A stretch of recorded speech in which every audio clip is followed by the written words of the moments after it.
No final do século VIII, uma onda de violência aterrorizou os moradores da costa norte da Europa. Ataques vikings. Eles saqueavam e matavam, e a cada ataque os rumores aumentavam. Foi como se as portas do inferno tivessem sido abertas. Seus líderes foram lendas vivas. Ivar, o Sem Ossos, Eric, o Vermelho, e Harold, o Dente Azul. Homens cuja fama veio da brutalidade.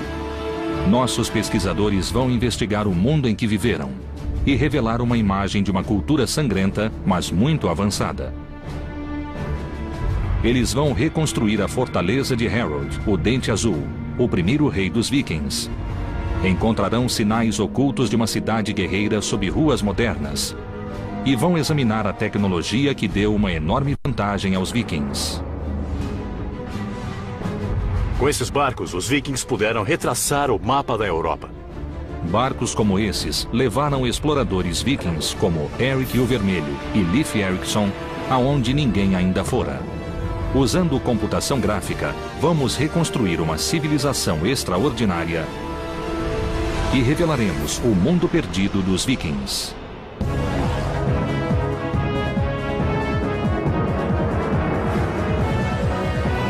Mundos Perdidos, os vikings.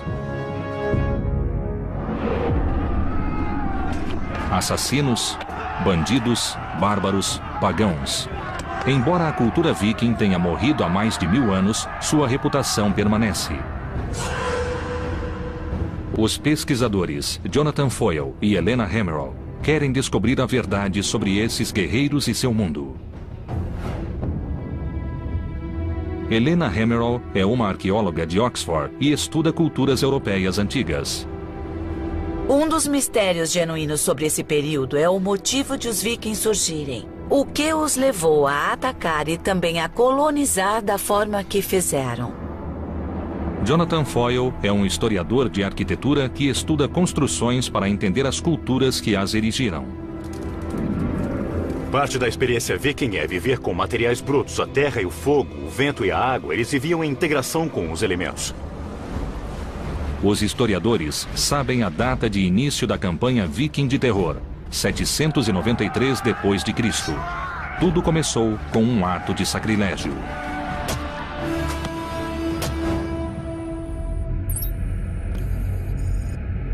Jonathan viajou para Lindisfarne, na costa nordeste da Inglaterra. Havia um monastério aqui. Na época, era um dos santuários mais sagrados da cristandade. Nós herdamos uma imagem dos vikings como sendo piratas sedentos de sangue, e essa reputação surgiu aqui, em Lindisfarne. As notícias do ataque viking espalharam-se depressa pela Europa. Richard Oran explica. Este foi o primeiro ataque a um centro muito importante. Este foi o lugar em que um ataque aconteceu pela primeira vez. E psicologicamente foi o ataque que levou as pessoas a acreditarem que o apocalipse chegara. O ataque foi uma surpresa. Ninguém sabia dos vikings até os barcos surgirem no horizonte. Os monges do monastério não podiam acreditar que alguém pensaria em atacar seu santuário. Mas, como Jonathan descobriu, os vikings sabiam exatamente o que faziam. O que havia aqui para os vikings? Saque. Objetos valiosos, pequenos objetos de metal e coisas assim. Mas eles também queriam escravos, que eram uma cara mercadoria. O mosteiro era famoso pelas relíquias e tesouros. Sua única proteção era a fé. Acreditavam que ninguém ousaria violar o solo sagrado. Eles não tinham defesas, era um mosteiro. Mas eles deviam ter uma muralha ou coisa assim ao redor do mosteiro. Algo como isso aqui. Tinham, sim, um muro que circundava todo o lugar. Ele separava o espaço sagrado interior do mundo externo. Mas era, de fato, apenas uma linha de demarcação. Subindo até o ponto mais alto da ilha, Jonathan e Richard criaram uma imagem da comunidade que os vikings destruíram. O que os vikings viram por aqui há mais de 1000 anos? Certamente nada como isto. Nenhuma das construções de pedra que vemos agora. Não havia nada parecido, nada disso existia. Era uma comunidade monástica. Mas onde vemos a igreja paroquial ali e a igreja do priorado aqui, era o local do mosteiro saqueado pelos vikings. Em vez de construções de pedra, pense em madeira. As estruturas simples de madeira de Lindisfarne eram assim em 793. Essas construções modestas continham, no entanto, um tesouro de riquezas e eram um alvo perfeito para os vikings pagãos. Este lugar era muito mal defendido, feito de material inflamável, e não seria difícil para os vikings chegarem em alguns barcos e destruírem todo o mosteiro. De modo algum. Não havia nada aqui que resistisse a eles, e se quisessem destruir, podiam apagar esse lugar da face da terra. Os ataques vikings eram rápidos. Eles chegavam de surpresa, atacavam, matavam, saqueavam e queimavam. Lindisfarne ficou em chamas, criando um padrão para os ataques vikings.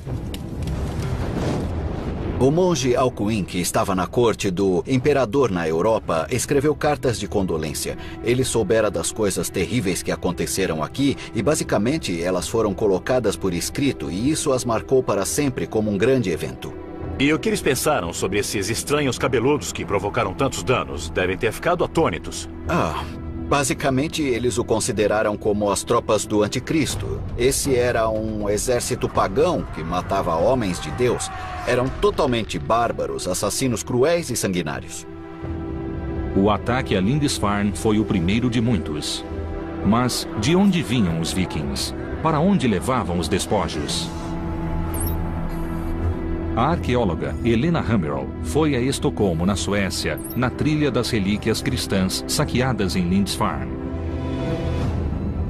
Ela queria informações sobre a terra dos vikings e sobre sua cultura. No Museu Nacional, Helena encontrou-se com o curador Kent Anderson para ver as peças. Nós temos muitos objetos. Objetos do mundo árabe e objetos do oeste europeu. Como chegaram à Suécia? Como temos objetos únicos e como eles vêm de um contexto muito especial, como uma igreja ou um mosteiro ou algo assim, então achamos que tenha sido por saque. Este também é um objeto único que deve ser resultado de saque. Ele parece muito com o cimo do bastão episcopal. Sim, é sim. Então podemos imaginar que um pobre bispo irlandês foi atacado e seu bastão foi roubado. Sim, como um tipo de souvenir. Este símbolo sagrado da autoridade episcopal contrasta com os outros objetos do mundo viking. Espadas são os objetos mais valorizados pelos museus. A arma viking de mais prestígio era a espada longa, cuja lâmina valia 16 vacas leiteiras. O guerreiro que a possuía tinha status elevado. No museu, Kent mostrou a Helena achados arqueológicos desconcertantes que indicam sacrifícios animais e humanos. Isto é parte de um crânio e de esqueletos de um túmulo que continha 3 indivíduos. 2 deles com as cabeças cortadas. Isso deve ter sido um sacrifício humano. Como sabemos que eles foram sacrificados? Bom, isso pode ser visto nos ossos, realmente. O que é isto? Marcas de cortes. Marcas? Estou vendo. Meu Deus. Sacrifícios humanos seriam uma prática chocante para o mundo cristão antigo. Sim, devem ter Isso, sido. obviamente, sugere um outro tipo de ideologia e de visão do mundo. E por que isso ocorreu? Eles eram criminosos? Eles fizeram algo errado e estavam sendo punidos? Não, eu acho que não. Essa era a melhor oferenda que se fazia aos deuses. Então, se quisesse oferecer mais que um cavalo ou vaca, iria sacrificar talvez um escravo ou... exato. Meu Deus. Sacrifícios humanos eram parte do funeral de um grande guerreiro ou líder. Os objetos encontrados em locais fúnebres trouxeram muitas informações sobre a cultura viking e nos ajudaram a completar a imagem do mundo viking. Nossos pesquisadores estiveram em Lindisfarne, onde surgiu a fama dos vikings como assassinos sanguinários. Viram objetos saqueados dos santuários cristãos europeus. Jonathan Foyle foi ao extremo norte da Dinamarca para revelar os segredos de um cemitério viking. Ele foi ao sítio de Lindon Oe.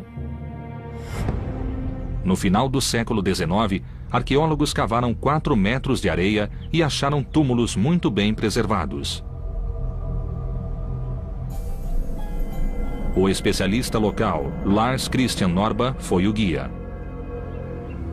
Lars, este é um sítio impressionante, não é? Fica no alto de uma colina, e então é o lugar perfeito para ser enterrado. As pessoas aqui eram de uma aldeia comum. O local foi preservado pelas dunas de areia, que chegavam a 4 metros de altura aqui. Então, o dobro da minha altura. De areia. Cobrindo tudo. O mais intrigante neste sítio é o estranho padrão em que as pedras foram colocadas. Círculos, triângulos e formato de navios.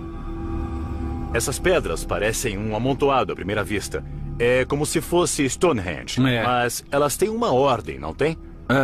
O triângulo é um homem, as formas redondas são mulheres e os barcos também são homens. E é claro que sabemos isso pelos artefatos que estavam com eles nos túmulos.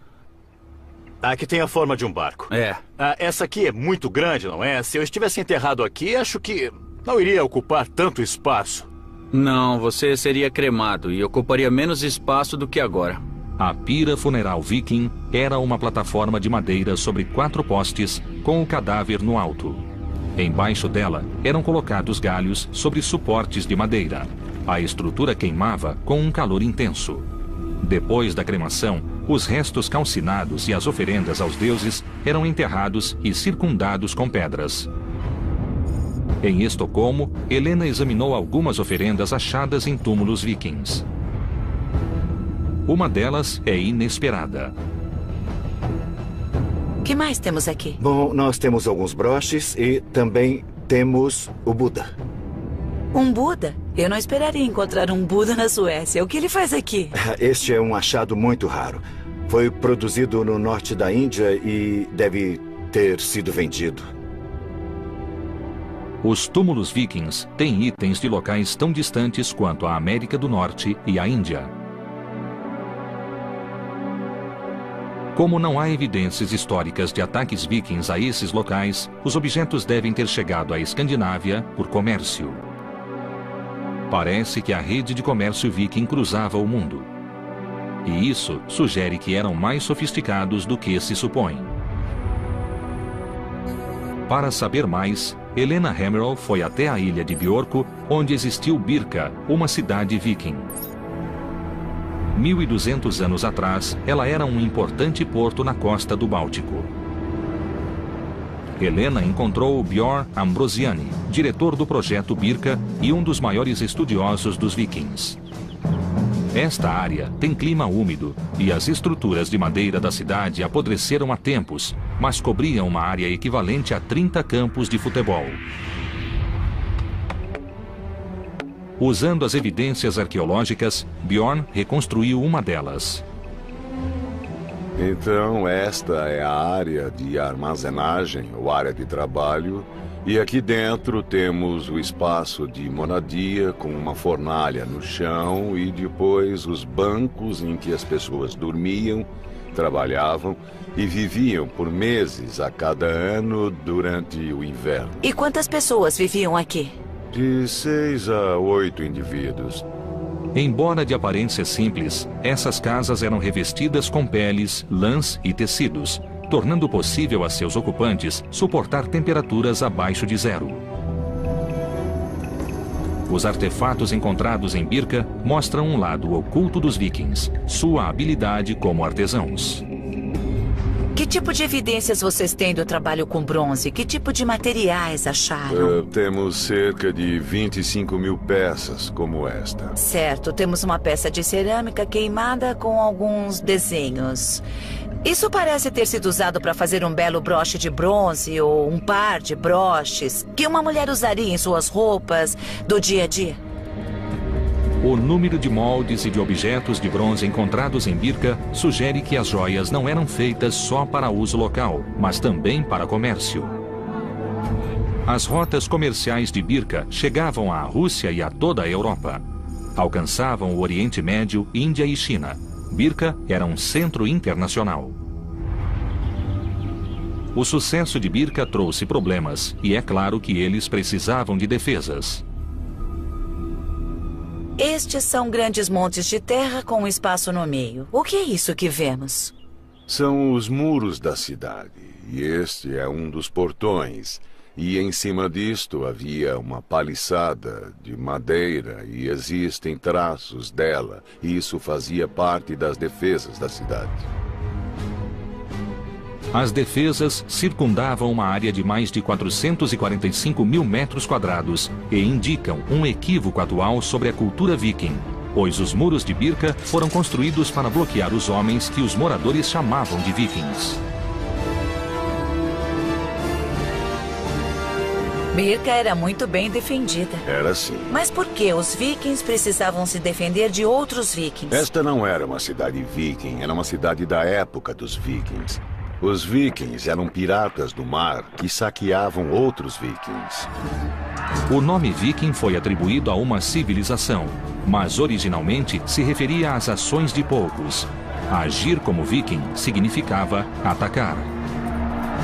Então não devíamos nos referir aos moradores de Birka como vikings, e sim como comerciantes bastante pacíficos.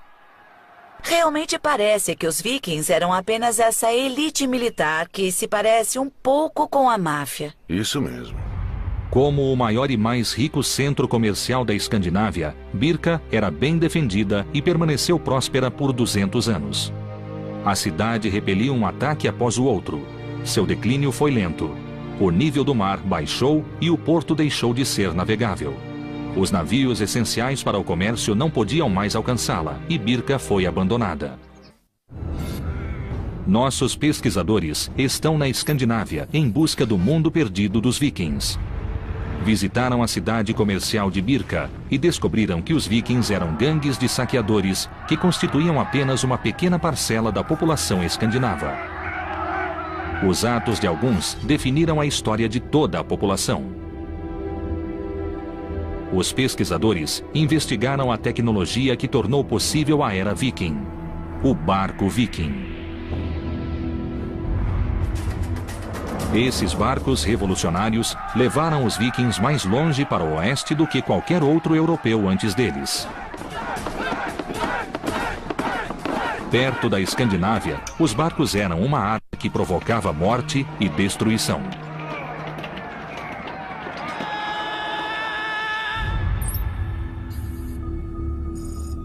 Jonathan Foyle visitou o Museu de Barcos Vikings em Oslo, na Noruega. Ele queria ver o barco Oseberg, encontrado em um sepulcro em 1903. Tem 1.100 anos e está 90% intacto. É crucial para os arqueólogos por ser o mais antigo barco viking com um mastro. Ao acrescentar um mastro e uma vela aos barcos a remo, os vikings aumentaram sua velocidade média para mais de 10 milhas náuticas por hora e também tornaram possíveis as longas viagens por mar. Para saber como o mastro era construído, Jonathan conversou com Bjort Orseth na oficina do museu. Bjort é um dos maiores especialistas no trabalho viking em madeira. Ele estuda a tecnologia do mastro e a razão de ser tão revolucionário. Isso aí é parte da estrutura que está ali? Sim, temos aqui o Masterfisk. Masterfisk? Sim. É como os marinheiros chamam o mastro. Isso. E esse é o modelo de 1? Sim, esse é um modelo em escalão para 4. Então isso aqui vai no topo? Sim. E depois nós colocamos isto como trava. Incrível, você encaixa isso aqui e isso não se move mais. Não. O peixe do mastro, assim chamado por ter forma de peixe, mantinha o mastro no lugar. Ele ajudava a distribuir o impulso do vento igualmente por todo o barco, o que evitava que o mastro quebrasse com ventos fortes. O mastro era removível, o que permitia que os barcos vikings passassem sob obstáculos que bloqueariam barcos com mastros fixos. Era preciso ser muito hábil para pilotar esses barcos. Ao lado do barco Oseberg, encontramos Knut Pasch, especialista em barcos vikings. Onde ficaria o nível da água aqui, no lado do barco? Dá para ver, é onde forma 90 graus, este ângulo aqui. Nesta área aqui. Isso. Então, se inclinasse mais de 9 graus, de fato afundaria imediatamente. Então existe um ajuste de equilíbrio muito delicado nesse barco. Depois de 1.100 anos, ainda se nota a habilidade dos construtores. Está extremamente bem preservado, como se pode ver. E esse ferro não enferruja. Então esses são mesmo os rebites originais? Sim, são sim. Os rebites são feitos de ferro encontrado em pântanos e que não enferruja. Mas o material mais importante era a madeira do casco do barco. É feito de carvalho, 100% carvalho. Quantas árvores seriam necessárias para um barco como este? 80 seria um bom palpite. 80 árvores. Esse é um grande investimento, então. Sim, eles certamente eram caros. Quantos barcos havia numa frota? Temos registros escritos que falam em cerca de 50 e até 100 barcos ao mesmo tempo. Então, 80 árvores vezes 100. Aham. Estamos falando de 8.000 árvores. Isso é um grande desmatamento. É. Por usarem carvalhos que demoram 150 anos para crescer, os barcos vikings mudaram a paisagem local e a navegação para sempre.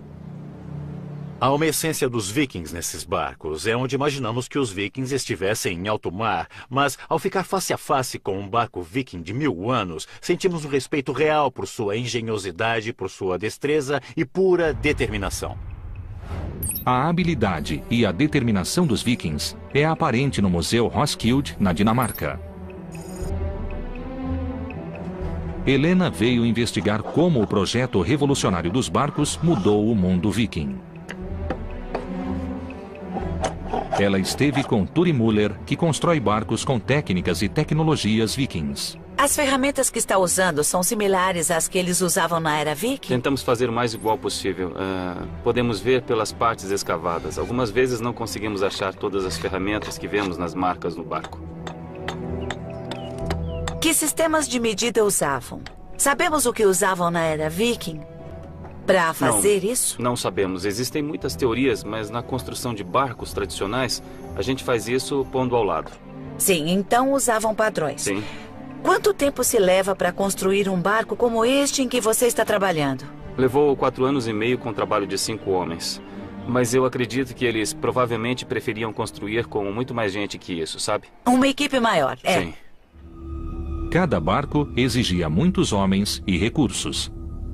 Dentro do museu, existem vários barcos vikings descobertos no fiord nos anos 60. Eles nos mostram mais detalhes do projeto viking. Com Anton Engler, curador do museu, Helena examinou vários barcos vikings. Este foi o auge da construção de barcos vikings.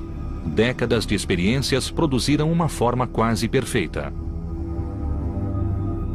Este era um verdadeiro barco viking, usado para aplicar a lei?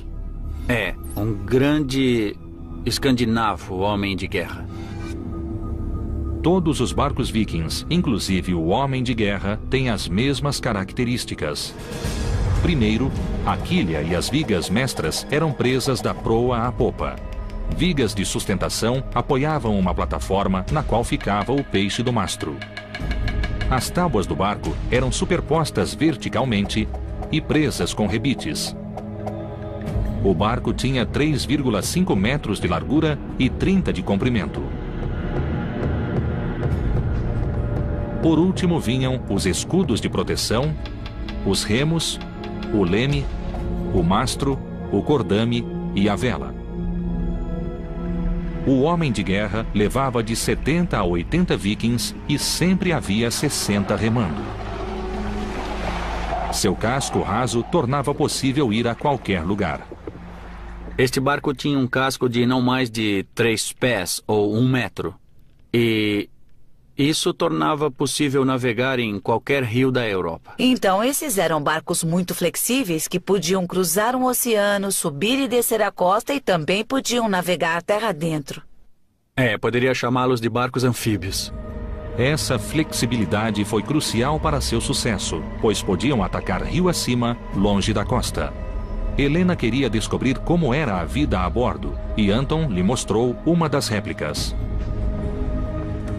Percebi que não foi construído pensando em conforto. Existe muito pouco espaço e nenhuma privacidade aqui para os 60, 70 ou 80 homens que poderiam estar a bordo. E os alimentos e bebidas, as provisões, onde a comida era guardada? Como pode ver, há um espaço pequeno no barco, quase todo cheio de lastro. E como queriam carregar bastante armas, só podiam carregar muito pouca comida e água.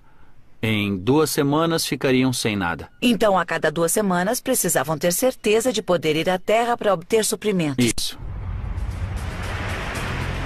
Apesar da falta de espaço, os barcos eram ideais para a exploração. E líderes vikings como Eric o Vermelho e Leif Erikson conseguiram percorrer enormes distâncias. O alcance, a velocidade e a facilidade de manobra dos barcos vikings eram uma clara vantagem.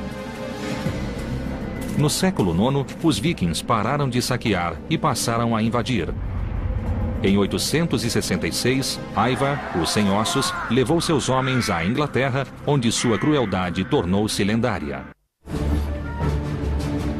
Nossos pesquisadores visitaram a cidade viking de Birka, importante porto comercial do Báltico, e viram como o projeto único dos barcos vikings os ajudou a saquear a Europa.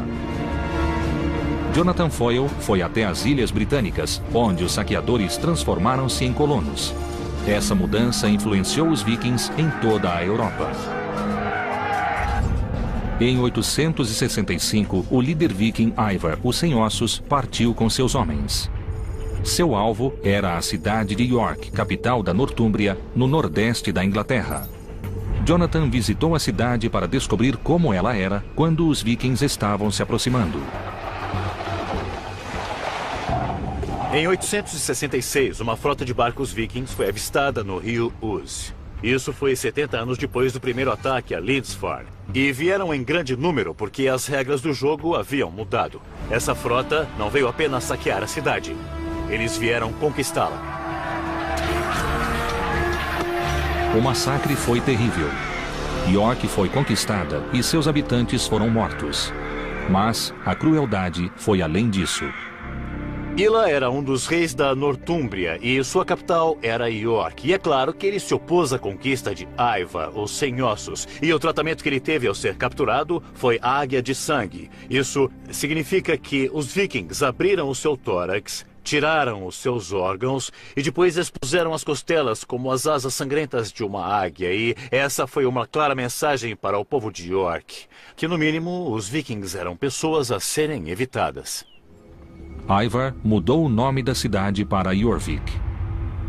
Situada no ponto de encontro de 2 rios e com acesso às rotas comerciais europeias, York era importante para os vikings.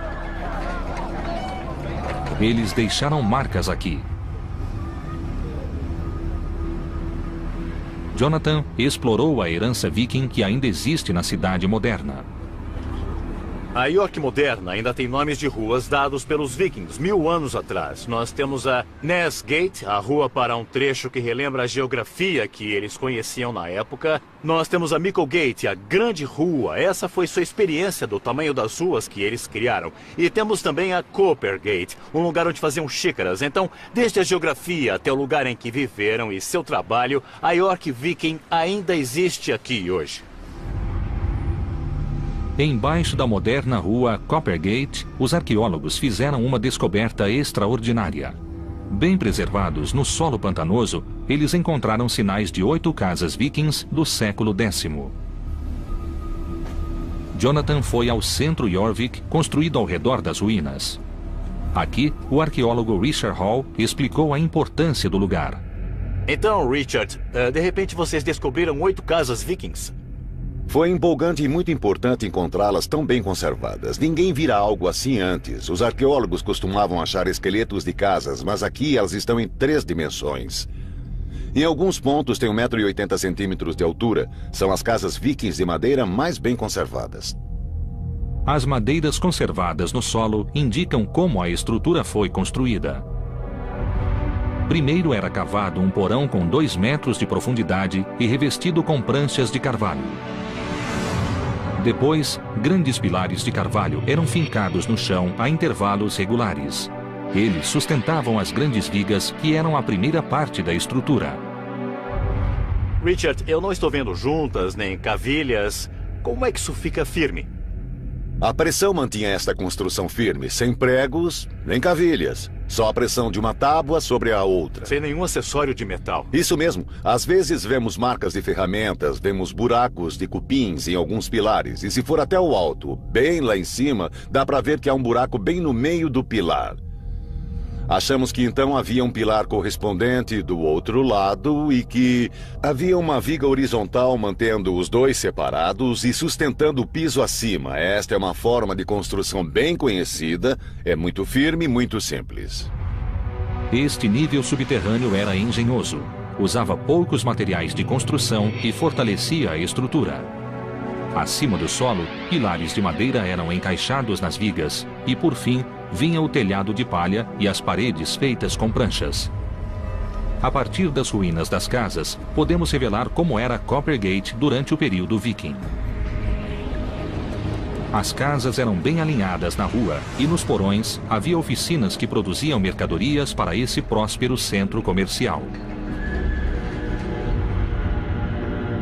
O solo pantanoso incomum de Coppergate também revelou milhares de objetos que proporcionam um vislumbre do mundo viking.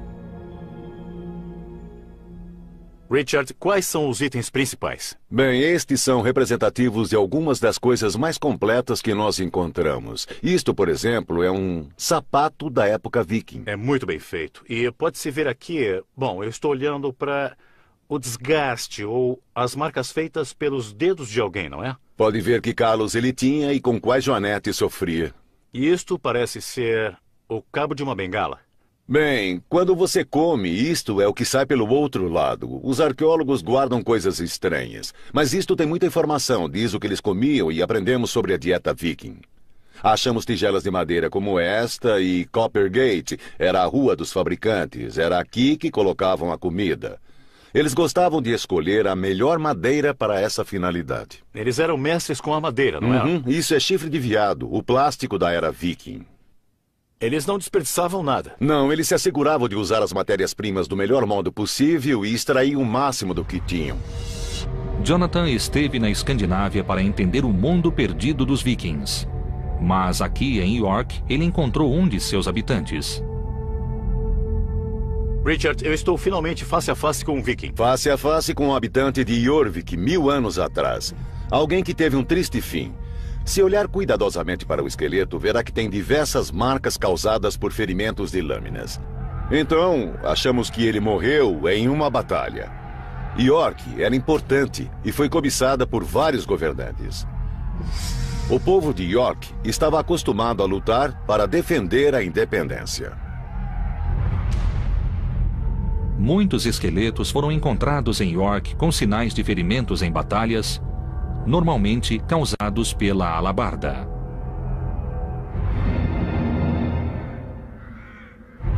Sob o governo viking, Jorvik tornou-se um próspero porto, um importante centro de comércio internacional e uma base para novas conquistas. Ao morrer, em 873, Ivar era rei do norte de toda a Irlanda e da Bretanha e governava um vasto território.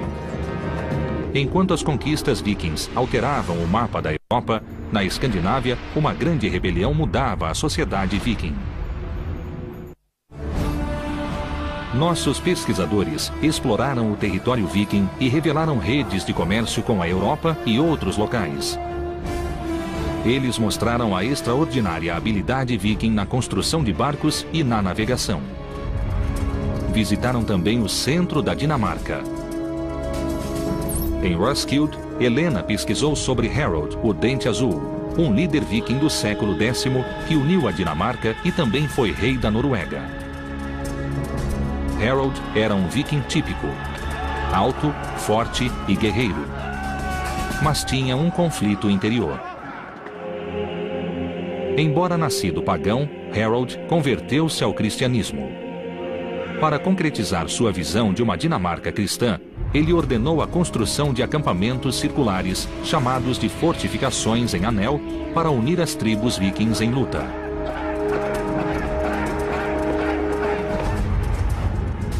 4 desses sítios, construídos com precisão geométrica, foram identificados pelos arqueólogos. Helena foi a Trelleborg para investigar como eram construídos. Ela se encontrou com Mads Sterne, especialista na construção das fortificações. A construção foi iniciada em 975. Tudo isso foi parte de uma grande mobilização militar na Dinamarca nessa época. Embora Harold não tenha escrito por que construiu as fortalezas, temos uma boa ideia do que deve tê-lo motivado. Sim. Podemos ver por dentro? Sim, claro. Eles foram para uma das barreiras para ter uma visão melhor do sítio. Em cima da barreira de terra havia uma cerca de madeira. Sim, era assim. Essencialmente... E havia um caminho no alto da barreira. Também era fácil andar ao redor e cruzar os portões. E havia, é claro, pontes para que pudessem mover as forças muito depressa ao redor de toda a fortaleza quando acontecia uma batalha. Agora podemos revelar como essa fortificação era impressionante quando vista de fora. Rodeada por uma paliçada de carvalho com 7 metros de altura, ela era guardada por guerreiros de elite. Acreditamos que havia cerca de 400 a 500 guerreiros aqui. E as famílias de alguns deles provavelmente moravam ali. Acabou sendo não só uma base militar, mas também um tipo de comunidade local. As fortificações em Anel funcionavam como centros regionais de controle e de coleta de impostos e como símbolos do poder de Harold, o Dente Azul. Devia haver fazendeiros que traziam provisões para os guerreiros. A ideia é que o rei e seus homens viajassem de uma fortaleza para outra e quando acabavam os víveres, eles seguiam para a próxima. Então o rei estava literalmente viajando pelo país e consumindo os impostos, praticamente comendo os impostos. Sim, é isso mesmo. A construção dessas fortalezas consumiu muitos recursos. A construção de Trelleborg exigiu o trabalho de centenas de homens durante 6 anos e usou mais de 9.000 carvalhos. Foi necessário muito trabalho, realmente. Devem ter sido uns 1.000 homens trabalhando aqui, pelo menos. O muro da fortaleza era um anel de terra com 135 metros de diâmetro, 17 metros de espessura e 7 metros de altura, rodeado por um fosso de 4 metros com estacas afiadas. Em cima disso, havia uma paliçada e um caminho. 4 portões permitiam a entrada ao centro do forte, criando um símbolo arquitetônico da cristandade, uma cruz gigantesca. Só havia uma pessoa que poderia ver isso e, na verdade, era Deus no céu. Em Furcate, outra fortificação em Anel, Jonathan Foyle investigou como era a vida nessas estruturas enormes. Estou em Furcate, um forte que é idêntico a Trelleborg. Nós temos a mesma barreira circular de terra com entradas ao norte, sul, leste e oeste. Parece que foi feita com um grande cortador de biscoitos sobre a paisagem. Jonathan investigou o que essas estruturas e os objetos encontrados nelas revelam sobre o mundo perdido de Harold, o Dente Azul. Jonathan foi acompanhado pela especialista Elsie Rosedal. Você deve ter descoberto com os objetos a dimensão humana. Como essas construções eram usadas e o que elas dizem a você? Essa uniformidade de planos sugere que o uso era puramente militar em todas elas, mas pela distribuição dos objetos encontrados você pode ver que mesmo que as casas tivessem todas o mesmo layout, tinham funções diferentes.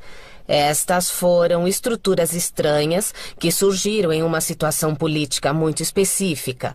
Elas foram construídas e não há nada igual em nenhum lugar. Já procuramos em todo o mundo.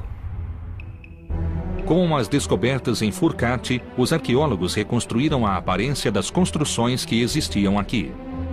Com 30 metros de comprimento por 8 de largura e sustentadas por mais de 50 estacas inclinadas, as construções eram o foco da vida. Ao reconstruir uma casa em Furcate, os arqueólogos viram que a construção exigia tanto esforço e conhecimento quanto a construção dos barcos vikings. Mas ainda existem dúvidas sobre seu projeto singular. Eu estou perplexo no limiar deste mundo viking. A sensação dominante por aqui é da madeira. Ela o rodeia, é quase como uma tenda de madeira. Tudo que se vê é madeira ou escuridão. Tudo isto é carvalho sólido. Todas as estacas estão fincadas no solo. Eles eram mestres em tudo que usava madeira, como sabemos pelos barcos. E por que a parede é curva? Bem, houve muitas sugestões e uma delas, a ideia do barco, não é muito provável. Mas pode ter sido para que houvesse mais espaço ao redor do fogo. No interior, Jonathan sentiu como era a vida nessas grandes salas. Eu não sei se sou só eu, mas eu sinto vontade de ficar o mais perto possível do fogo. Isso reflete o uso da casa no passado? Coisas importantes aconteciam nessas grandes salas, como, por exemplo, apresentações de poesia. Também havia todo tipo de acrobacia e coisas assim. Reconstruindo o plano da fortaleza, como era no reinado de Harold, o Dente Azul, vemos Furcate como uma estrutura monumental projetada para a guerra, mas que também era o foco da comunidade e da sociedade viking durante as épocas de paz. Porém, as fortalezas não sobreviveram ao homem que ordenou sua construção. Vikings pagãos rebeldes, liderados por seu filho, insurgiram-se contra Harold e sitiaram suas fortalezas sagradas. Houve uma revolta, liderada por seu filho Ven, o Barba Fendida, e ele foi morto. Depois dessa revolta, o novo governo não se interessou pelas fortalezas e elas foram abandonadas. Então, de fato, são fracassos. Mas fracassos esplêndidos. Você seria a última pessoa que eu pensaria que chamasse isso de fracasso por causa do envolvimento e do amor que tem por elas. As descobertas de Jonathan em Furcate revelaram a vida nessas fortalezas e também o mundo viking em transição de tribos pagãs para reinos cristãos. A civilização viking progrediu muito em 250 anos. Eles tiveram muito sucesso no que fizeram. Primeiro saqueando e depois colonizando e se fixando nas costas do Atlântico Norte. Os descendentes de Harold governaram um império que incluía Inglaterra, Noruega e Dinamarca. E os vikings fixaram-se em toda a Europa e além dela. Nossos pesquisadores descobriram que a influência viking, iniciada com a violência dos saqueadores e fortalecida com o comércio, só foi possível pelos barcos vikings. Seguindo uma trilha de pistas, eles revelaram que o mundo viking não desapareceu. A capacidade de adaptação e de evolução dos vikings levou-os a criar uma cultura nova e versátil.